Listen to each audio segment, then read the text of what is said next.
안녕하세요, 여러분들. 자, 오늘부터 새로운 단원이죠. 직업윤리 단원 한번 해보도록 할게요. 직업윤리 단원은 크게 서양의 직업관과 그 다음에 나머지 내용은 교과서 내용 한번 훑어보고 학습지 같이 한번 풀어보도록 할게요. 요거 해서 선생님 계획상으로 한 3시간 정도 지금 예정을 하고 있습니다. 열심히 공부합시다. 자, 우선 동양의 직업관 한번 해볼 건데, 여러분 동양 사상하면 유교, 불교, 도가죠. 근데 동양의 직업관 관련돼서는 유교만 다행스럽게 나옵니다. 유교의 창시자 누구죠? 그렇지, 공자지. 여러분들 공자를 계승한 사람 누구죠? 그렇지, 맹자죠. 자, 그 다음 공자를 계승한 또 한 사람 있는데 순자입니다. 여러분 한 번씩 적어보세요. 자, 공자가 얘기했던 여러 사상 중에서 가장 중요한 것이 뭐냐면 자신의 이름에 걸맞는 행동을, 이름을 바르게 하라 라고 얘기를 하거든. 이름을 바르게 하라. 자, 이게 무슨 말일까? 직업과 관련돼 가지고. 그렇지, 자신의 직분과 신분에 걸맞는 그런 행동을 하라는 겁니다. 이름을 바르게 하라, 이름에 걸맞는 행동을 하라, 이름을 바르게 하라. 뭐라고 하죠? 그렇지, 정명사상입니다. 정명. 자, 이름 명자에 바르게 하다, 정자입니다.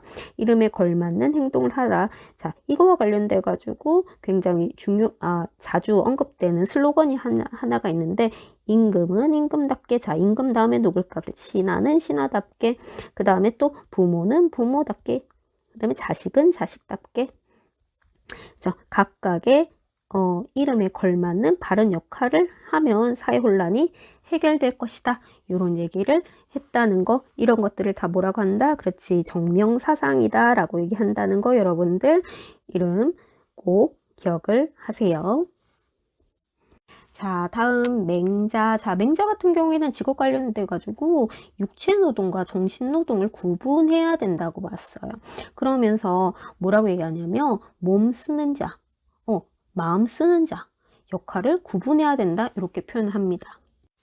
몸을 수고롭게 하는 자, 그렇지, 힘 쓰는 자, 그래서 노력자라고도 하고, 그 다음에 마음 쓰는 자, 그렇지, 심을 써서 그렇지, 노심자라고 얘기를 하는데, 각각 누구를 얘기를 하냐면, 그렇지, 육체노동 같은 경우에는 일반 백성을 뜻합니다. 이렇게 육체노동을 몸을 써서 몸을 수고롭게 하는 자, 이렇게 육체적인 힘을 써야 되는 자들은 일반 백성이 해야 될 일이라고 생각을 하고, 그 다음에 선비계급이 해야 될 일은 정신노동을 써야 된다 라고 얘기를 했는데, 이게 무슨 말이냐면 여러분들, 이거는 여러분들이 유교를 조금 더 이해를 해야 되는데, 유교에서는 기본적으로 목표가 뭐냐면 도덕적인 규범을 잘 따라서, 그다음 도덕 규범을 잘 따르고 배워서 도덕적인 인간과 도덕적인 사회를 만드는 게 가장 큰 목표라고 생각을 해. 이게 도덕 규범이 뭐죠? 그렇지, 도덕적인 인격을 닦는다라는 거잖아. 그러면 도덕 규범을 잘 아는 사람이 뭘 해야 되는 거야? 그렇지, 나라를 통치해야 되는 거야, 여러분들. 다시, 자, 유교에서 가장 중요한 건 뭐라고? 그렇지, 도덕 규범을 잘 지키고 보존을 하고, 그 다음 배워서 도덕적인 인간, 도덕적인 사회를 만드는 거야. 그럼 도덕에 대해서 잘 아는 사람이 통치를 해야 되겠지? 그러니까 이런 얘기가 나온다라고. 그렇지, 마음 쓰는 자가 뭐죠? 도덕적인 인격의 수준이 굉장히 높은 사람, 도덕적인 인격의 수준이 높다라는 거 뭐죠?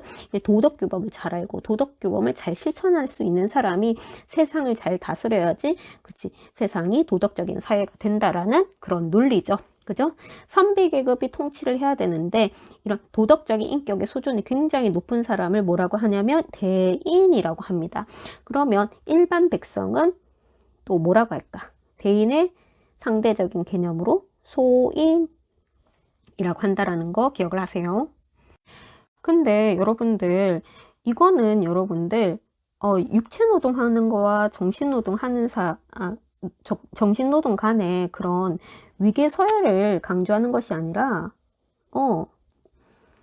이 말은 질적으로 정신노동 하는 것이 더 가치 있고, 그 다음에 더 중요하고 더 우월하고, 이렇게 그 다음에 육체노동 별로 중요하지 않다, 이런 것을 얘기하는 것이 아닙니다, 여러분들. 그러니까 위계서열을 구분한다. 이거를 두 글자로 뭐라고 하지? 그치? 우열 관계. 우열을 따지자고 이런 얘기를 하는 것이 아니다라는 거지. 그지? 그럼 뭘 얘기하는 거죠? 그렇지. 역할을 서로 구분하라는 그런 의미입니다. 그지? 무엇이 더 중요하고 무엇이 더 나쁘고 질적으로 낮고 하찮고 이렇게 천하고 그 다음에 귀하고 이렇게 얘기를 한다라는 것은 아니죠. 그죠? 핵심적인 포인트는 마음을 잘 써서 도덕적인 인격을 갈고 닦은 사람들이 나라를 다스려야지 그 나라가 어떻게 된다? 그렇지. 도덕적인 사회가 될 수 있다라는 거지. 그죠? 그러니까 도덕적인 인격자가 도덕 정치할 수 있는 자가 도덕 정치를 할 수 있는 자가 통치를 해야지 그 사회가 도덕적인 사회가 된다라는 거죠.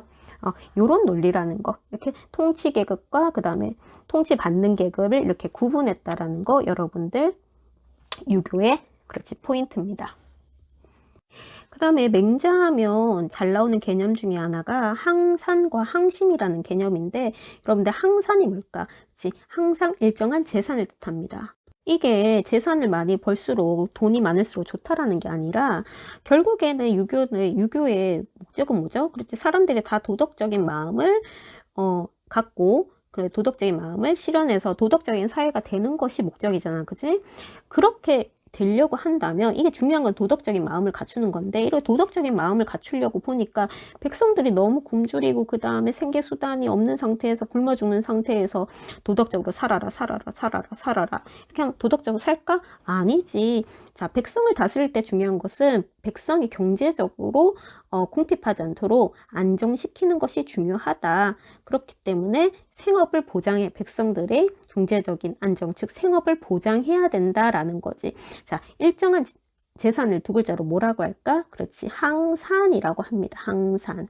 그래서 항산이 있어야지 뭐야? 일정한 마음, 도덕적인 마음을 두 글자로 뭐라고 하지? 그렇지. 항심이 갖춰질 수 있다. 자, 항산이 있어야지 항심이 갖춰질 수 있다라는 개념이 요 뜻이라는 거 여러분들 잘 이해를 해야 됩니다.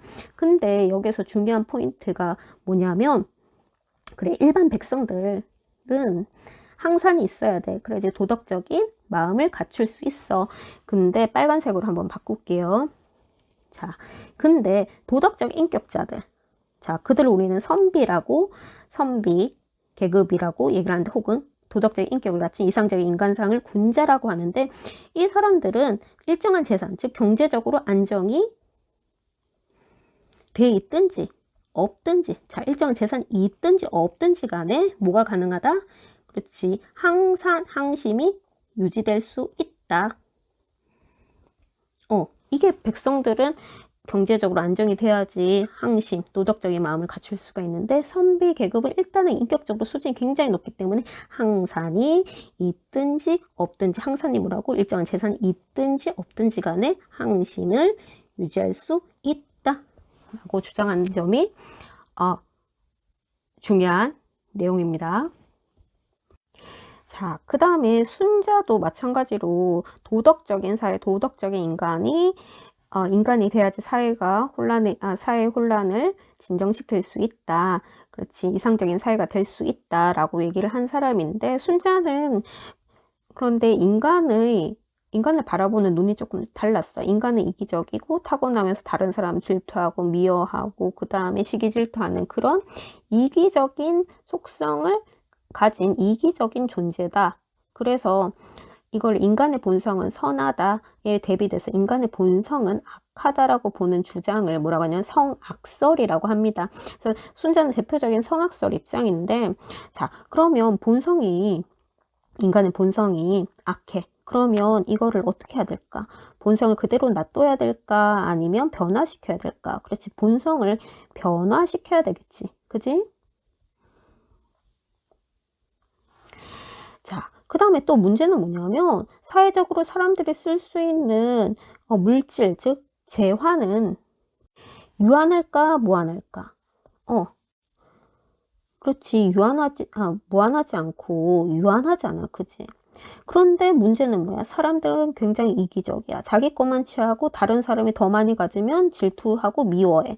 그 다음에 사회적으로 백성들이 나눠 쓸 수 있는 재화는 그렇지 부족해. 그러면 어떻게 해야 될까? 그냥 놔두면은 사회가 굉장히 혼란해지니까 이런 것들을 본성을 변화시킬 수 있는 도덕적인, 그렇지, 규범과 또 뭐가 필요할까? 그렇지, 부족한 유한한 재화를 공정하게 분배할 수 있는 그런 기준이 필요하잖아. 그래서 여기에서 중요한 게, 자, 빨간색으로 이렇게 인간의 본성을 잘 도덕적으로 교화시키고, 그 다음에 부족한 재화를 공정하게 분배할 수 있는 기준이 있어야 된다. 이거를 통틀어서 뭐라고 하냐면, 자, 예라고 합니다. 예. 자, 굉장히 생소한 단어지, 예. 여러분들 그냥 예는 예의 법도, 이거 예의, 예절 이런 것들은 들어봤지. 그죠? 우리는 보통 인사 바르게 하면 예의 있다라고 얘기를 하는데, 그때 당시에 그 순자는 예라는 것들을 그냥 바르게 행동하는 방법이나 그런 행동 규범만 그 예라고 하지 않고, 사회적인 통치의 기준, 그 다음에 사회 규범, 혹은 뭐 제도, 이런 것들 다 통틀어서 예라고 했습니다. 그래서 예에 따라서 사람들의 본성을 변화시킬 수도 있고, 그다음에 예에 따라서 그렇지, 부족한 재화를 이제 분배할 수 있다라고, 분배해야 된다라고 보는 거거든. 그러면서 뭐라고 얘기하냐면, 예를 바탕으로 해서, 그렇지, 덕이 많은 사람들은, 덕이 뭐죠? 그렇지, 도덕적인 사람들은, 그렇지, 사회적인, 높은 사회적인 지위를 부여해야 되고, 그 다음에 능력이 많은 사람들에게는 그에 걸맞는 능력에 따라서, 그렇지, 직분, 관직을 부여해야 된다. 이런 내용을 주장을 했습니다. 이렇게 예법을 기준으로, 예법을 바탕으로 해가지고 덕과 관직에 따라, 덕과 능력에 따라서 사회적 지위와 그 다음에 관직을 분배하라고 했는데, 특히 능력을 강조를 했습니다, 여러분들. 그래서 능력이 없다면 고위 관직이라도, 그렇지, 고위 관직의 자손이라고 하더라도 그렇게 직위를, 바로 부모의 직업을 바로 뭐 세습해서는 안 된다. 세습하는 것은 옳지 않다라고 얘기를 하는 거거든. 그래서 그 능력에 따른 차등 분배와 관련돼 가지고 조금 더 내용을 설명을 해보도록 하겠습니다. 자, 이렇게 크게 두 가지로 구분이 됩니다, 여러분들. 아까 전에 얘기했던 외면적인 사회 규범, 그렇지, 인간의 본성을 교화시키고, 그 다음에 공정한 분배의 기준으로, 분배의 기준이 되는 바로 뭐, 그렇지, 예를 잘 아는 사람은, 그지, 뭘 해야 될까? 그렇지, 도덕적인 사회가 될 수 어떤 사회가 도덕적인 사회인지 잘 아는 사람이겠지. 그지? 도덕 정치 할 수 있는 자겠지. 이 예에 능통한 자가 바로 정치를 해야 된다고 봅니다. 즉, 통치자, 관리자가 돼서 일반 백성을 잘 다스려야지 이게 도덕적인 사회가 된다라고 주장을 한 겁니다. 그러니까 도덕에 대해서, 예법에 대해서 잘 아는 사람이 통치를 해야지 뭐가 되지? 그렇지, 도덕적인 사회가 되는 거잖아. 그지? 그죠? 이런 통치자들을 예전 사람들은 선비라고 불렀어요. 자, 선비를 한자로 뭐라고 하죠? 그렇지, 사라고 합니다. 선비사. 그죠? 그 다음에 사물, 그렇지, 물건, 재화를 잘 다루는 사람들은, 그렇지, 일반 백성이 이런 역할을 해야 된다 라는 얘기를 하면서, 일반 백성이 나라를 다스리는 것이 아니라 예법에 능통한 자, 즉 선비가 나라를 다스려야 되고, 사물에 능통한 자, 그렇지, 사물을 잘 만드는 사람들, 그 다음에 판매하는 사람들, 재배하는 사람들, 이런 사람들이 다 누구죠? 그렇지, 재배하는 사람들, 농사, 그 다음에 판매하는 사람들, 상인, 그 다음에 만드는 사람들, 공인, 이렇게 해서 사농공상의 역할을 능력에 맞춰서 분배해야 된다라는 것을, 위치가 바뀌었네. 이렇게 사농공상의 직분은 각각의 능력에 따라서 분담시켜야 된다라는 거를 강조했습니다. 근데 여러분들 오해할 것이 있는데 공자, 맹자, 순자가 살았던 시기는 신분제도가 그러니까 사람들 간에 그런 계급이 있었던 것이 계급이 당연했던 시절이야. 그래서 신분질서, 신분제도 이거 철폐하라. 무조건 다 능력에 따라서 구분하라 라는 것이 아닙니다, 여러분들. 신분질서는 인정은 하지만 뭘 더 중요하게 여겨라는 거지?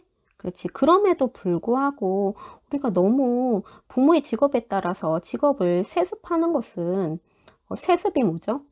그렇지. 부모의 직업을 물려주는 거잖아. 그대로 자식이 능력이 있든지 없든지 무조건 물려주는 것은 이거는 하면 안 된다. 요거를 강조를 한 겁니다, 여러분들. 무조건 다 평등사회, 계급 없는 사회를, 신분질서 없는 사회를 긍정하는 것이 아니라 신분질서는 부정하는 것은 아니지만 그럼에도 불구하고 부모의 직업을 그대로 물려주는 직업적인 세습은 줄여야 된다. 이런 내용을 강조를 하셨습니다.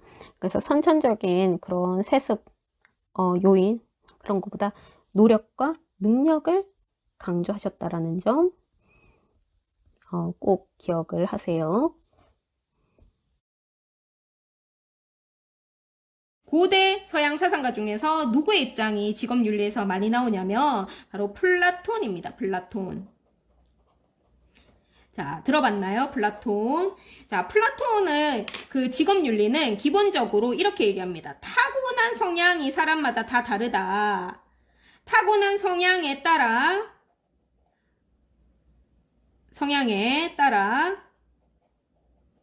역할을 분담해야 된다. 이런 얘기를 합니다. 여기에서 여러분 중요한 포인트는 뭐냐면 타고난 성향이라는 거지. 이건 뭐가 아니야? 그렇지. 개인의 선택이 아니야. 자유로운 선택이 아니라는 거야. 타고났다는 거야. 타고난 성향에 의해서 성향에 따라 역할을 분담하는 거고, 그 다음에 이거는 자유로운 선택은 아니라는 점 기억을 해야 되고, 그 다음에 또 뭐가 안 되냐면 타고난 성향에 따라서 역할을 나눠야 돼. 그래서 그 역할에 맞는 자신의 그 성향에 맞는 역할만 담당해야 되는 거지. 나 이것도 하고 싶고 저것도 하고 싶고 이거 했다가 저거 했다가 이렇게 역할을 바꿀 수 있는 게 아니에요, 여러분들. 이게 좀 특이하지, 그지? 고정된 자기가 해야 될 역할이 있다라는 거고, 그러면 각각의 맡은 역할을 사회 전체적으로 봤을 때는 각각의 역할을 맡아서 자신의 성향에 맞는 역할을 맡아서 각자 열심히 일하는 것, 이렇게 사회 전체적으로 봤을 때 조화를 이룬 상태를 뭐라고 얘기한다? 그렇지, 정의롭다라고 표현을 합니다. 됩니까? 그러면 플라톤의 구체적인 생각을 한번 정리를 해볼게요.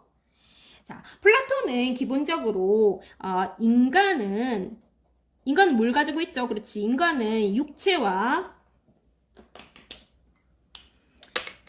인간은 뭘 가지고 있다. 그렇지. 육체와 또 뭐? 그렇지. 정신을 가지고 있는데, 이때 정신적인 면을, 플라톤이 영혼이라고 표현합니다. 육체는 세 가지 부분으로 나눌 수가 있어요. 머리, 가슴, 배. 뭐 이런 거 여러분들 들어봤습니까? 약간 조금 고급스러운 거 선생님 할게요. 자, 그 다음에 영혼은 또 세 가지 부분으로 나눌 수가 있는데, 이성도 있고 기계도 있고, 그 다음에 기계가 뭘까? 이가 약간 의지 이런 겁니다. 그 다음에 뭐지? 욕망도 있다. 사람의 육체에 머리, 가슴, 배가 달려있듯이 인간도 정도는 다르지만, 그렇지, 이성도 있고 기계도 있고 욕망도 있다라는 거야. 그런데 이거 뭐야? 어떤 능력을 더 많이, 어떤 성향이 더 강하냐에 따라서 이들 성향에 따라서 서로 다른 역할을 맡아야 된다라는 거지. 됩니까? 그래요.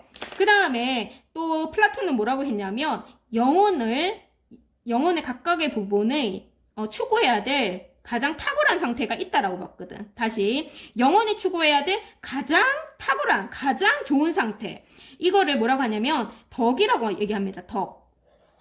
덕이 뭐라고? 그 영혼이 가장 탁월한 상태, 추구해야 될 가장 탁월한 상태를 덕이라고 하는데, 그러면 이성이라는 영혼의 부분이 가장 추구해야 될 탁월한 상태는 뭘까? 그렇지, 지혜입니다. 지혜.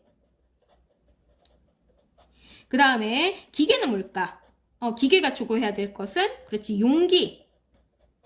그 다음에 욕망은 뭘까? 욕망은 여러분들 절제하는 게, 욕망 입장에서는 약간 억울할 수도 있겠지만 절제하는 게 미덕이라고 합니다. 여러분들.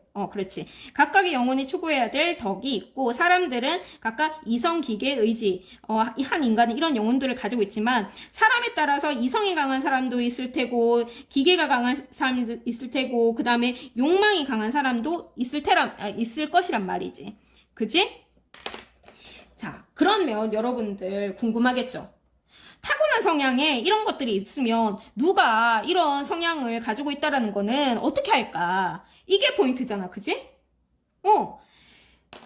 결론부터 얘기하자면 그 사회도 역시 크게 세 가지 부분으로 나눈다. 그래서 계급을 세 가지 부분으로 나누는데, 가장, 그렇지, 욕망이 강한 자는 절제를 해야 되는 요 역할은 생산자 역할을 해야 되고, 그 다음에, 절제와 용기를 가진 자는 뭐라고? 절제와 용기를 가진 자는 그 나라의 군인 역할, 즉, 방위자 역할을 해야 된다라는 거지. 다시. 자, 생산자는 어떠한 덕을 갖춰야 되는 자야? 그래서 욕망이 강한 자로, 절제의 덕을 갖춰야 되는 자다.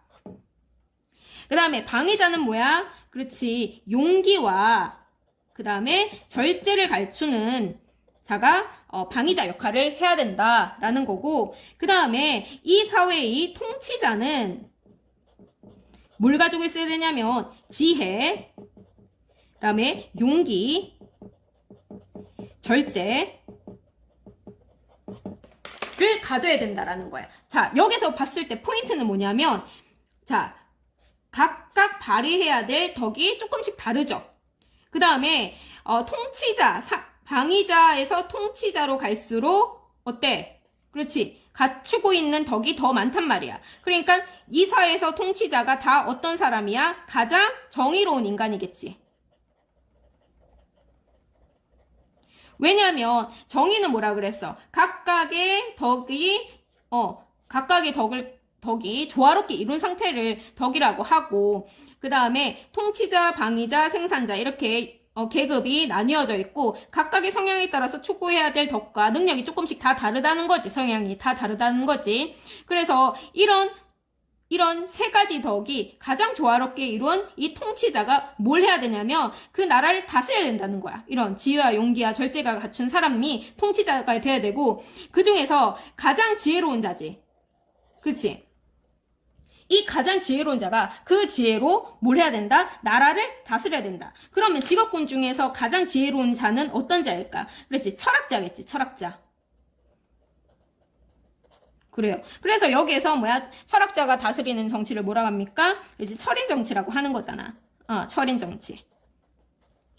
여기에서 시험 문제가 어디까지 나오냐면, 통치자와 방위자를 묶어서 그 나라를 지키는 수호자라고 표현을 해요. 수호자 계급. 뭐라고? 통치자, 방위자를 묶어서 수호자 계급이라고 하는데, 이 수호자 계급은 살기 조금 힘들어. 왜냐하면 개인의 재산을 인정을 하지 않습니다. 이유는 알겠죠? 뭐 때문에? 그렇지, 개인 재산을 불리기 위해서 나라를 망칠 수가 있잖아. 그렇지, 재산을 허용하지 않는다라는 점. 근데 여러분들, 옛날 사람들은 가족도 재산으로 여겼어요. 그래서 가족도 가지는 것을, 자신의 가정을 가지는 것도 안 된다라는 거지. 그래서 가족을 공유하는 거예요. 가족을 공유해야 된다라는 거야. 선생님, 이게 어떻게 가능한 겁니까? 그래요. 수호자 계급뿐만 아니라 일단 플라톤에 대해서 조금 더 선생님이 깊이 있게 나가자면은, 통치자, 방위자가 사유재산을 인정하지 않는 부분까지 했죠. 그 다음에 가족을 공유하고, 그 다음에 여러분들 궁금한 게 있을 거 아니야. 누가 타고난 성향이 뭔지 우리는 어떻게 알 거냐, 이 말이지. 그치? 그래서 플라톤 같은 경우에는 이런 얘기를 합니다. 우리가 태어나자마자 다 같이 키우자. 공동육아하자. 진짜 말도 안 되죠, 여러분들. 공동육아.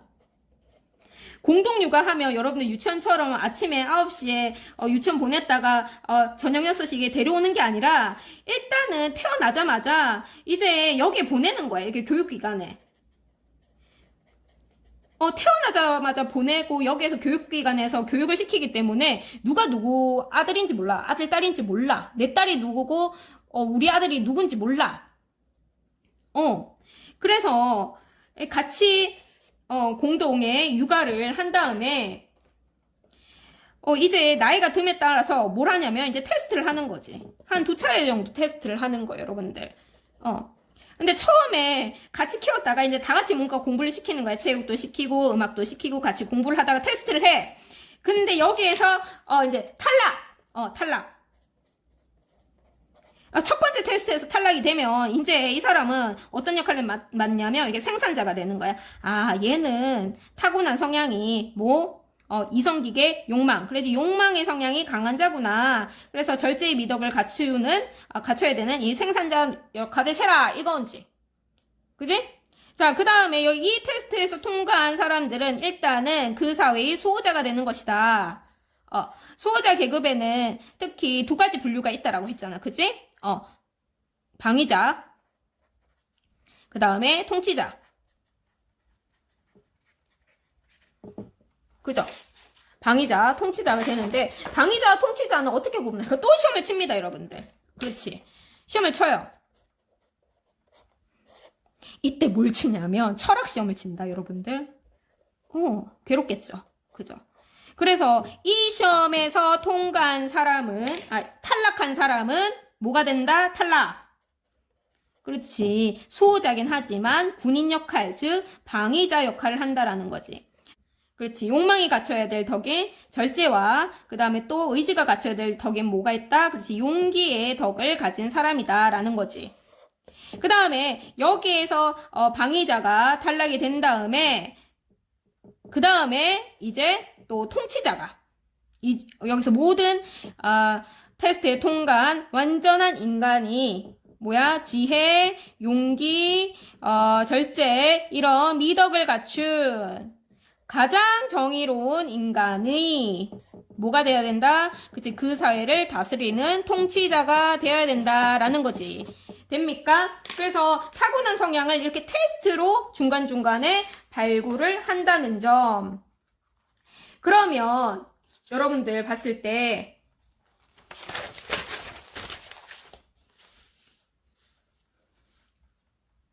플라톤은 직업 간에 위계서열을 인정했을까 안 했을까? 그렇지. 위계서열 인정한 거죠. 지혜의 덕을 가장 높은 수준이라고 여기잖아. 이런 높은 수준의 지혜의 덕을 갖춘 자가 통치자가 되는 거잖아. 그러니까 위계서열을 인정한다는 점. 그리고 통치자 됐다, 방위자 됐다. 나 생산자 하기 싫어, 방위자 됐다가 통치자 됐다. 이거 된다, 안 된다? 안 된다라는 거. 그렇지. 역할 교환 안 된다라는 거. 자유로운 선택도 안 된다라는 거. 여기 정리를 해야 되겠고. 됩니까? 그 다음에 중세하면 누구야? 그렇지. 토마스 아퀴나스. 아퀴나스가 믿는 종교는 뭡니까? 기독교야, 불교야? 그렇지. 기독교죠. 기독교신.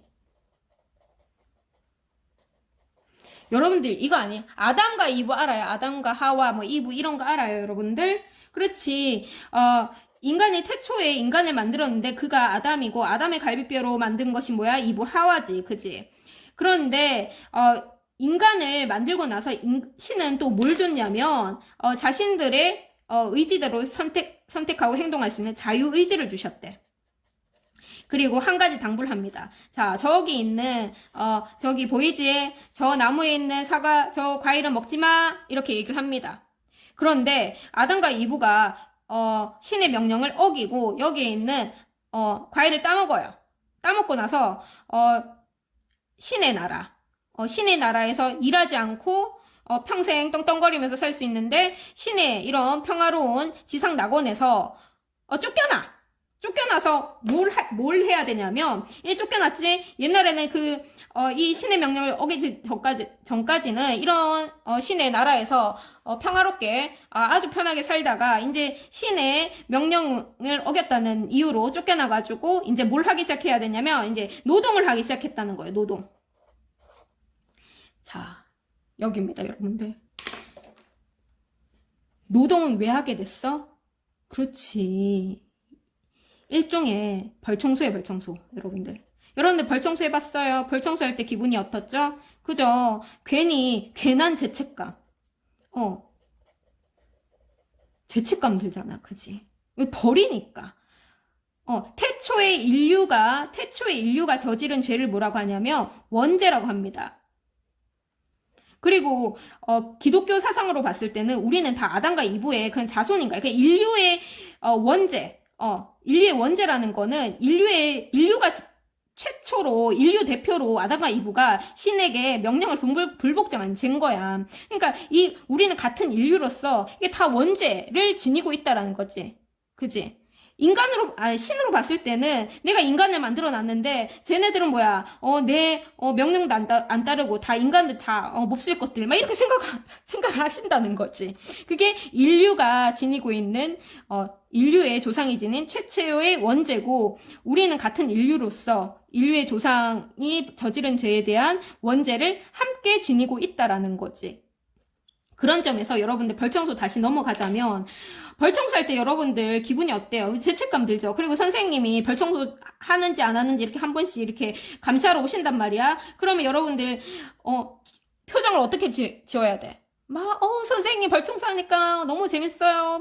선생님 또 시켜주세요. 이러면 여러분들, 선생님, 그럼 안 되겠지. 괜히, 눈을 딱 내리깔고, 그 다음에 굉장히, 반성하는, 선생님, 죄송해, 이런, 반성하는 낯빛을 보여야지 선생님이, 좀 반성을 하는구나, 이렇게 생각을 할 거 아니야. 그지?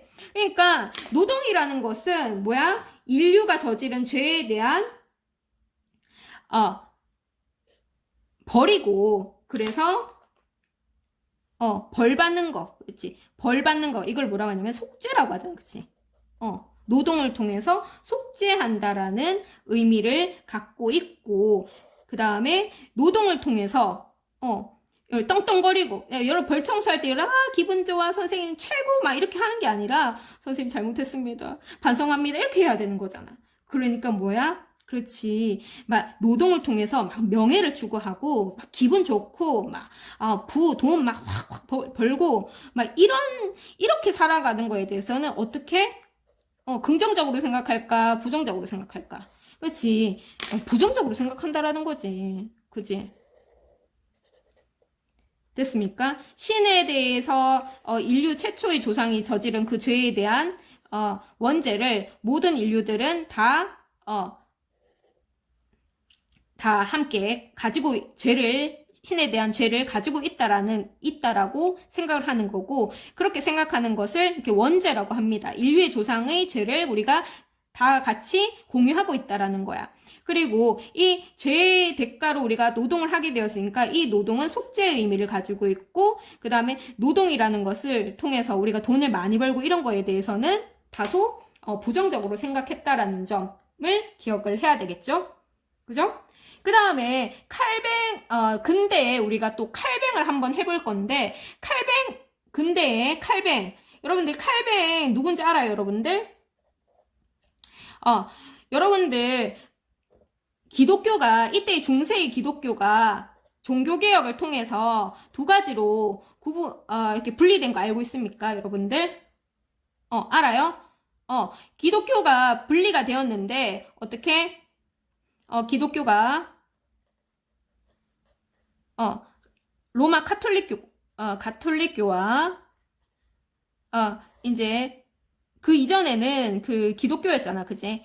기독교 하나였는데, 이제 종교개혁을 통해서, 기존 교회에서, 가톨릭교와 그 다음에 뭐로? 이제 개신교로 구분이 되는 거죠. 그러니까 우리가 보통 얘기하는 교회 다니는 사람을 개신교라고 하고 그 다음에 성당 다니는 사람을 가톨릭교라고 이렇게 생각을 하면 됩니다. 그러니까 개신교라는 사람들은 기본 교회의 그런 부정부패에 대해서 비판하면서 등장한 사람들이잖아. 그러니까 뭘 강조할 수밖에 없을까? 아, 야, 우리 교회가 깨끗해야지. 그렇지. 청렴.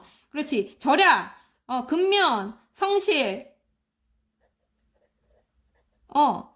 검소하게 살고, 그렇지, 검소하게 살고, 교회 다니는 사람들을 그렇게 욕심 부리면 되나, 이런 거지. 그러면서 등장하는, 근명성실, 검소, 이런, 종교적인 교리를, 중요하게 여겼다라는 거고, 그 다음에 기본적으로 칼뱅파 종교개혁자들은 뭘 주장하냐면 우리가 구원받을지 안 받을지는 우리가 태어나기 전에 결정되어 있다. 이거를 5글자로 뭐라고 할까? 구원 예정설이라고 합니다. 다시 얘기를 할게요. 자, 구원 예정설이라는 건 뭐다? 우리가 태어났지? 그지? 어느 순간에 탄생했겠죠? 그죠? 탄생하는 그 순간부터 우리는 뭐가 결정이 난 거야? 그렇지. 우리가 나중에 죽고 나서 지옥 갈지, 심판에 의해서 지옥 갈지, 그 다음에 천당이 뭐죠, 여러분들? 천국 갈지.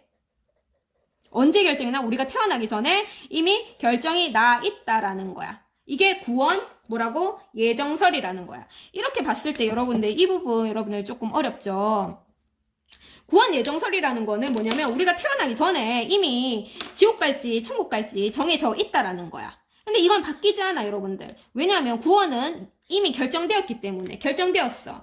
고로 우리가 죽고 나서 천국 갈지 지옥 갈지는 뭐에 따라 달라진 거야? 우리 행동에 따라서 달라지는 게 아니에요, 여러분. 우리가 살면서 착한 일 많이 하면은 천국 가고 지옥 가는 게 아니야, 여러분들. 이렇게 알고 있는 사람들 있나? 우리가 우리의 행동에 의해서 행동에 의해서 천국 갈지 지옥 갈지가 아니라 우리가 태어나기 전에 이미 지옥 갈지 천국 갈지는 정해진다라는 거야. 됩니까? 그런데 그러면 여러분들 이렇게 살 거 아니야. 뭐 내가 천국 갈지 지옥 갈지 내가 마음대로 살아야지 이렇게 생각할 수가 있는데 단서가 붙는데 바로 직업소명설이라는 거야. 직업소명설. 신은 우리를 탄생시키면서 우리가 해야 될 일을 미리 지정을 해주셨다라는 거지. 우리가 할 일이라는 것은 다 뭐다? 신의 명령이다. 소명이 뭐야? 신의 부르심이라는 뜻이잖아. 신의 명령이다라는 거야. 신의 우리가 가지고 있는 이 직업이 신의 명령이다. 그러면 여러분들 직업 생활을 어떻게 할까? 막 방탕하게 하루에 가고 싶을 때 일하고, 일 안 하고 싶을 때 일하겠어? 아니면 열심히 일하겠어? 그렇지. 신의 명령이기 때문에 우리는 근면성실하게, 열심히 일할 수밖에 없는 거지. 신의 명령이잖아. 그지? 그러면서 근면성실하게 우리가 일하면 그 대가로 우리는 그렇지. 부도 축적하고, 그 다음에 직업적인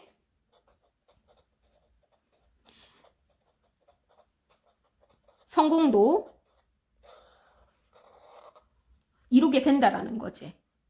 그리고 자, 이런 칼뱅의 주장은 잘 들어보면 직업적으로 성공하는 것은 잘 봐라. 직업적으로 이렇게 성공하는 것은 구원에 우리가 구원할 수 있는 증표다 라고 표현을 합니다. 여러분들 여기에서 우리가 잘 기억을 해야 될 게 뭐냐면 구원의 증표이지 뭐는 아니야. 직업적 성공이 구원의 원인은 아니야. 우리가 직업적으로 성공하는 것은 우리의 구원받을 수 있는 하나의 표시일 뿐이지 그것으로 인해 직업적으로 성공한다고 해서 그게 원인이 돼서 직업적으로 성공해야지 나중에 우리가 죽고 나서 구원받을 수 있다라는 건 아니야. 그 이유는, 자, 여기서 다시 돌아와봐. 구원이라는 거는 언제 결정이 나? 우리가 태어나기 전에 이미 결정이 나. 그리고 우리가 살면서 어떻게 살든지 간에 그 구원이 바뀌지는 않아. 그래서 우리의 행동이 원인이 돼가지고 천국 가고 지옥 가는 게 아니라고. 됩니까? 고로 우리가 신의 부름에 의해서 열심히 근면성실하면서 직업적으로 성공을 하는 것은 신의 명령에 따라야 된다라는 거고, 그 다음에 직업적으로 성공한다는 것은 구원의 하나의 증거, 표시일 뿐이지, 그 직업적 성공이 원인이 돼서, 직업적 성공이 원인이 돼서 천국 가고 지옥 가는 게 아니야. 우리가 잘해서 천국 가고 지옥 가는 게 아니야. 우리가 태어나기 전에 지옥 갈지 천국 갈지는 결정되어 있다고. 요런 포인트로 잘 봐야 돼. 여러분들 이런 생각을 하면은, 선생님 그러면 저 그냥 막 살래요? 이렇게 생각하는지. 그런 질문 많이 하더라고요, 여러분들. 어차피 결정났는데 우리가 왜 그렇게 열심히 살까요? 자, 여러분들 봐라. 괜히 이런 직업 성연설이 나온 게 아닙니다, 여러분들. 우리의 삶 속에서 구원의 증거가 있다라고 주장하는 거지. 그러면 여러분들, 내가 나쁜 마음 들고 막 도둑질 하고 싶고, 그 다음에 사람들 빼앗고, 이렇게 산다라고 해보자. 남들 빼앗고, 그 다음에 살인 저지르고, 막, 그 다음에, 죄책감 안 느끼고, 그 다음에 일 열심히 안 하고, 막 방탕하게 살고, 게으르게 살고, 이렇게 막 살아. 그러면, 내 삶 속에 구원의 증거가 있다라고 믿는 사람들은, 내가 이렇게 사는 거 보니까, 나 나중에 지옥 가고 있구나. 이렇게 생각한다라는 거지. 할 수밖에 없잖아. 그러니까, 뭐야. 내가 다른 사람 괴롭히고 싶고, 그 다음에 다른 사람 못 살게 굴고 싶고, 그 다음에 다른 사람 거 이렇게 빼앗고 싶은 그런 나쁜 마음이 딱 들더라도, 내가 이러면 안 돼. 나는 구원받을 사람이잖아. 그러면서 딱 참아. 나쁜 마음을 참아. 내가 이런 착한 마음이 드는 거 보니까 나는 구원받을 사람이구나. 이렇게 생각을 한다는 거지. 그래서 착한 일 많이 하게 된다라는 거지. 그렇기 때문에 여러분들 전혀, 이렇게 생각하면은 여러분들 이해가 조금 더 쉬울 겁니다.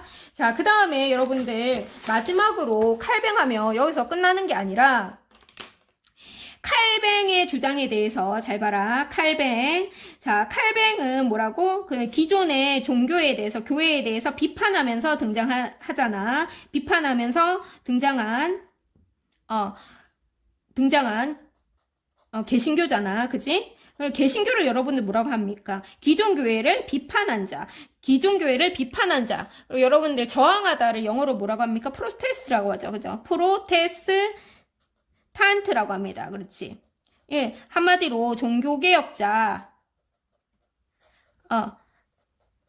뭐 이런 뜻입니다. 한마디로 그냥 개신교 일파들을 우리가 프로테스탄트라고 하는데, 프로테스탄트는 기존 교회가 부정부패했기 때문에 다소 어떤 교리를 강조했다? 이제 근면, 성실, 뭐 이런 거 강조했죠. 그래서 이런 칼뱅파 신도들의 이런 종교적인 가르침이 후대 뭐? 그렇지. 자본주의 를 성장시키는데 하나의 큰 원인이 되었다라고 분석한 사람이 뭐야? 그렇지. 막스 베버야.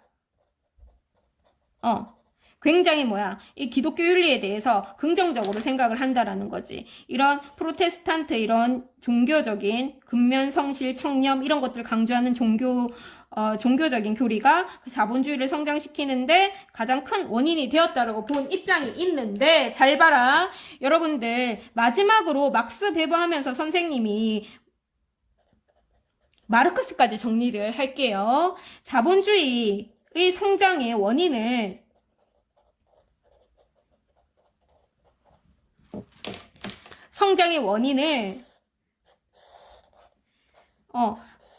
베버는 뭐? 그렇지. 개신교, 프로테스탄트의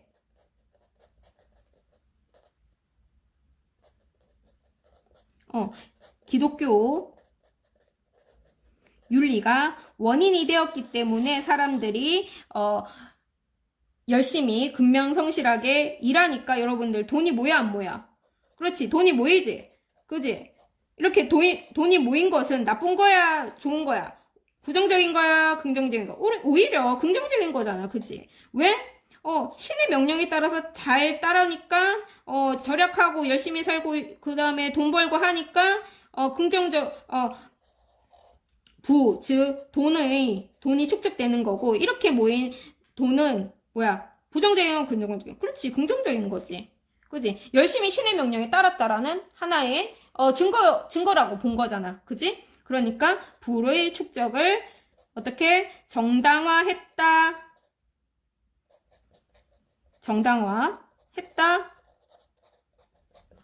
라고 얘기를 할 수가 있는 거죠. 그런데 여러분들 잘 봐라. 중요한 건 그게 뭔 소리냐, 마르크스. 무슨 자본주의가 성장하게 된대. 종교는 거룩한 이유, 정신적인 이유 때문에 자본주의가 성장한 거 그거 완전 말도 안 되는 소리다. 누가 얘기했어? 그렇지, 마르크스가 그렇게 얘기를 했는데, 사실 마르크스는 노동이라는 거에 대해서 굉장히 중요하게 여겼어. 노동은 굉장히 가치 있는 것이다. 왜? 우리는 노동을 통해서 자신의 능력을 발견할 수 있으니까. 노동을 통해서 우리는 뭘 할 수 있어? 내가 어떤 능력을 지녔는지 그 능력을 노동을 통해서 발견할 수 있다라는 거야. 그래서 자아실현, 내 인간의 자아실현, 인간으로서의 자아실현을 할 수 있는 중요한 계기가 된다라고 해서 노동을 굉장히 중요하게 여겼는데, 근데 자본주의 안에서 노동이라는 것은 뭐일 뿐이다? 그렇지, 일반 노동자들은 노동을 통해서 자아실현을 할 수 있다 없다? 없다. 단지 그렇지, 돈 벌고 살기 위해 생계수단 전락할 수밖에 없다. 이게 무슨 소리냐면, 노동이 왜 자아실현의 의미를 잃게 되었냐면, 결국에는 이 문제예요. 자, 자본주의는 뭘 인정하기 때문에? 생산수단의 사유화를 인정을 하죠. 생산수단의 사유화. 이게 유식한 말로 사유재산을 인정을 하잖아.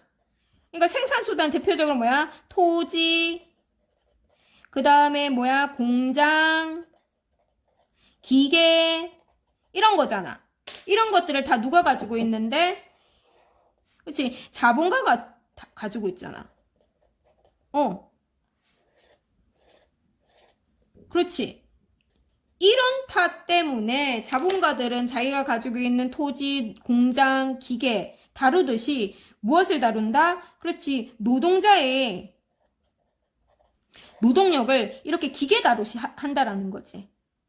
그러면서 뭐란다? 노동자의 노동으로 인해 가지고 벌어들인 수익을 다 노동자에게 임금으로 온당하게 주는 것이 아니라 아주 조금만 준다라는 거지. 이게 뭐야? 착취야, 착취.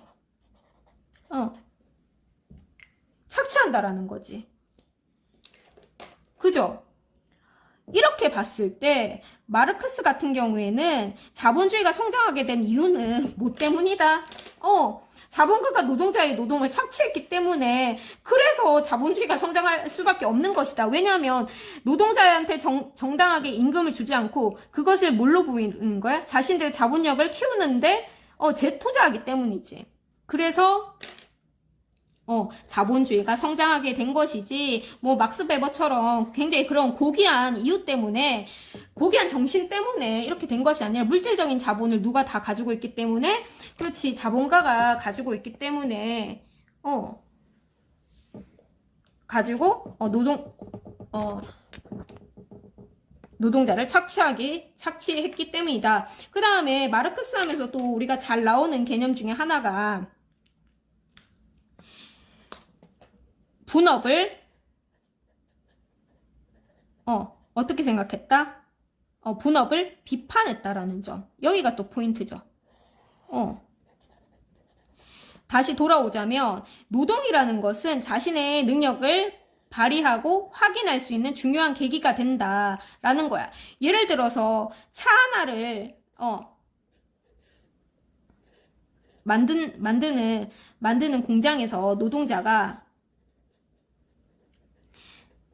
이 차의 온전한 완성 형태를 한 번도 본 적이 없고 그냥 도로에서 한번 봤는데, 이 사람은 어떤 역할을 하냐면 그 공장에서, 그렇지, 컨베이어 벨트라고 하죠. 컨베이어 벨트가 이렇게 리리리리 계속 이렇게 이동을 하면은 여기에서 여기 바퀴 하나에 들어가는 나사 하나 조이는 일을 하루 종일 12시간 동안 하는 사람이야. 그래서 이 사람은 자동차가 어떻게 생긴지 자기가 만든 이 부품이 어떻게 들어가는지 어떤 차에 들어가는지 모르는 채로 계속 분업화된 과정 속에서 계속 아주 단순한 노동만 반복한다라는 거지.